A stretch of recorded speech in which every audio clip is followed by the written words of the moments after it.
afternoon and welcome back to the Royal Daily Tea. So today we're going to dive a little deeper into the Dax Shepard podcast interview that happened with Prince Harry and Dax Shepard. So just a week or so ago, Prince Harry appeared on the Dax Shepard podcast, Armchair Expert, where he talked about breaking the cycle of bad parenting and pain and suffering that he endured with his children, Archie and his future daughter. So if you don't know, Harry pretty much low-key threw some shade at his father, Prince Harry, and the Queen and Prince Philip on them all being bad parents, and how he and Meghan were going to be different and break the cycle of pain and suffering. That he was acknowledging that his father did have a hard childhood, and therefore that's why he was a terrible father. So let's break this down. We all know that, in the royal family, they all have a very stiff upper lip and duty before family and all that stuff. You know, his grandmother, the Queen, became the Queen at age 25. She did not have a choice to talk about her feelings, to get on TV and say, oh my God, poor is me, I don't get to go live, be a crazy person drinking in the bars and living the kind of life I want to live as a 25-year-old. Oh, no. I'm now the Queen and I have to serve my country. She has served her country for 69 years. That is a duty and a privilege that she has taken wholeheartedly and done a great job. This is a woman who has sacrificed her life for duty and for her country. She also had 4 children and was married for 73 years to Prince Philip. Maybe she wasn't a perfect person. It's hard to be a queen, a mother, a wife, a sister, a daughter. She has a lot of people hanging on the woman. You know what I mean? So we don't know what she was like as a mother. I don't think she was a bad mother, but they also come from a generation where parents come from the Great Depression. People went through 2 world wars. People were different back in the 20s, 30s, and 40s. People were very stern. People had a lot of hardships. So children were not spoiled and catered to the way that we see children are catered to today. People had real world problems and responsibilities. People grew up a lot faster. Prince Philip had a horrible life. His mother was mentally unstable, did not spend half her life with him. He was sent to strict boarding schools. His sister died in a plane crash. They dealt with a lot of stress in their life and did their best they could with raising their family under the public scrutiny and under responsibility of serving a country. So Prince Charles, being the future king, was probably brought up in a very strict upbringing. So I'm sure that when Princess Diana passed away in 1997, Charles did step up and became a single father of 2 children while still training to be a king and still all his princely responsibilities. Now, I'm not saying he was a wonderful father, but to me, when I see some of the photos and the ops, it looked like the 3 of them kind of bonded a little more after Diana passed, and he probably did his best. So the fact that Prince Harry gets on a podcast 2 months after the Oprah interview where he low-key called his family racist, low-key threw his father under the bus saying, my father cut me off financially and he's no longer taking my phone calls. He then comes out and says, oh, by the way, he was a terrible father. Also, a month after his father lost his father, and his grandmother, who's like 95, lost her husband of 73 years. Talk about selfish, arrogant, and tone deaf to your own family. Your own family who has done nothing but give you everything you wanted, and then some. His father, when Meghan and Harry stepped away as working royals, his grandmother, the Queen, gave them an entire year to think about it. That's what happened with Megxit. They would step away for an entire 12-month period and decide if they want to step away as working royals or come back. They had the option to come back. That doesn't sound like a terrible grandmother to me. That sounds like a caring woman who says, okay, Harry, go out and live your life and you make that decision. But please follow a couple of rules. 1, don't get political.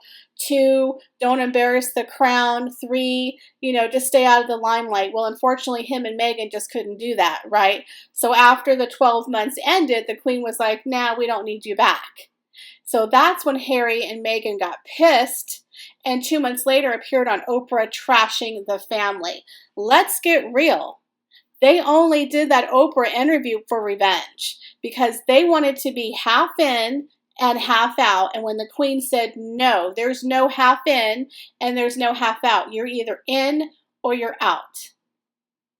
And they wanted to go do the Hollywood thing. They got the Netflix money. They started commercializing on their name. They started doing political speeches. Everything the Queen asked them not to do, they went and did anyway. Then they had the nerve to ask the Queen, well, can you extend the Megxit for us? They actually wanted to extend it, and the Queen said no. So after that, they got on Oprah and they trashed them. You think that's a coincidence? That's called a spoiled brat. That is called a spoiled, overprivileged, pompous brat who has had the title His Royal Highness and Prince and people bowing to him, yes sir, no sir, whatever you want sir, for 37 years. That is a spoiled brat. And then he says, my father's not taking my calls. Well, let me tell you, so during Megxit, when Harry and Meghan did that 12-month thinking period, his father, Charles, paid for their lifestyle out of his own pocket. He gave them $5 million to pay for their own security and their lifestyle, and they still thumbed their nose up at them. When Charles probably said, hey, I can't keep paying for your lifestyle. You just got $25 million from your mom. You owe all this money for the house and the wedding that the taxpayers paid for. And you just got a $50 million Netflix deal. I think maybe you can start paying your own way. Oh, no. They get on TV and cry about it. Like, seriously, cry about it. So then when Prince Philip passes away and he goes home and doesn't get the nice reception that he thought he was going to get, because let's be honest, no one trusts him anymore, him and his wife now are playing the perpetual professional victim, right? Constantly on TV, giving woke speeches. So then he gets on Dax Shepard a month after his grandfather passes away and now says, oh, and by the way, Queen and Prince Philip sucked as parents, and Prince Charles, yeah, he didn't do everything right. So therefore, I'm such an expert on mental health and parenting that I'm going to be the perfect parent, and I'm breaking the cycle for Archie. Well, poor Archie has been completely cut off from his entire family on both sides. That doesn't sound like parenting to me. That poor child doesn't have grandparents, great-grandparents, cousins, aunts, uncles. He just has his parents. I mean, I'm sorry, I feel a little bad for Archie being raised by these two narcissists. You know what I mean? Who were always victims. I feel bad for his children. I don't think they're going to be any better off than he was. I think he's very delusional. So back to the podcast where he talks about not only throwing shade at the parenting of Charles and his grandparents and how he's breaking the cycle of pain and suffering, he then talks about his life was like living on the Truman Show and being in a zoo. Well, when Princess Diana was around, they had a pact with the press where they left Harry and William alone as children. They would have their occasional, okay, here's the public photo, but most of the time, the press left them alone as children. So he lived a very nice life, and you have to remember, he was the spare to the heir, so he did not have the same pressure that his brother William had. Harry was able to go off and have fun and go to Vegas and get drunk and be naked in hot tubs with lots of women, and everyone's like, oh, Harry, that's silly Harry, and they laughed about it and kind of swept it under the rug. William was not afforded that same opportunity. William has had to be very responsible his entire life because he was a future king, and for the past 10 years, William and his wife have been, wonderful working royals, putting their duty above themselves and serving their country. William also lost his mother. But you don't see William crying and telling people, feel sorry for me on public television for money. Harry could have very easily stayed a working royal. Meghan could have been an actress. She didn't have to become a duchess. They could have had their cake and eat it too, kind of. They could have lived a very nice life. There was not a lot expected from Harry and Meghan. Not really. Not compared to William and Kate. So the fact that they're constantly selling out their titles to the highest bidder and he's constantly living off of the death of his mother is pretty disgusting, if you ask me. He's a royal sellout. Point blank, a royal sellout. So now he has a new show with Oprah Winfrey talking about mental health, and where they basically sit down and they interview a ton of celebrities, because that's what we all need, right? Is a bunch of privileged people crying over their wonderful lives.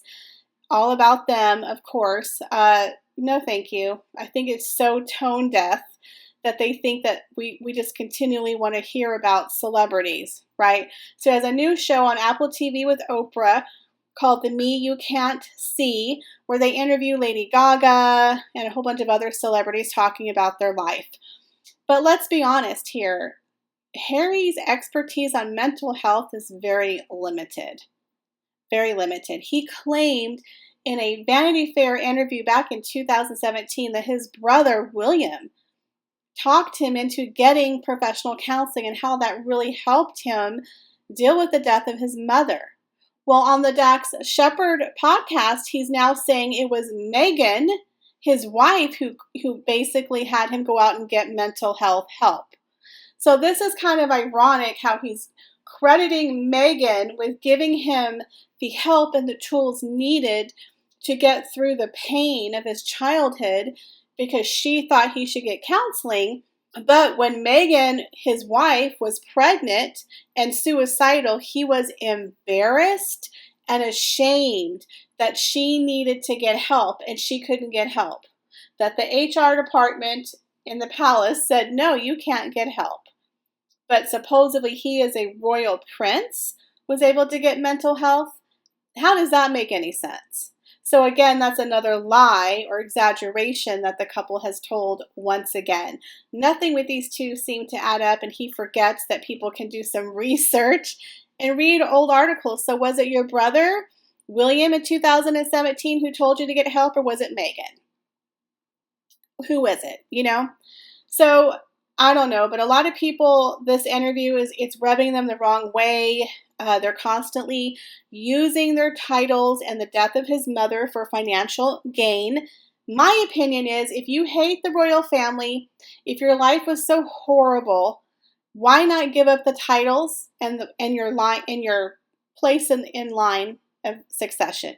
Why not just remove yourself and your son and give up your titles completely? Just become Harry and Meghan. But he's constantly using the duck, he's constantly using the Duke of Sussex, the Duchess of Sussex when she wrote her book, and Prince Harry. When you're in America and you're constantly using a title, it makes you look very pretentious, especially since you're not a working royal. Like if Prince William came over here and they were like, that's Prince William, I would have respect for that, because he's going to be the king of England one day. And he is a working royal. He's not on Netflix or Spotify. He's not lecturing me, telling me how to think, how to feel. He's not throwing his family under the bus. He is a royal prince doing royal princely duties. That is his job. That is his birthright. Harry is no longer a working royal, has trashed his family and moved to another country and is cashing in on his title. Therefore, he should just remove the title altogether.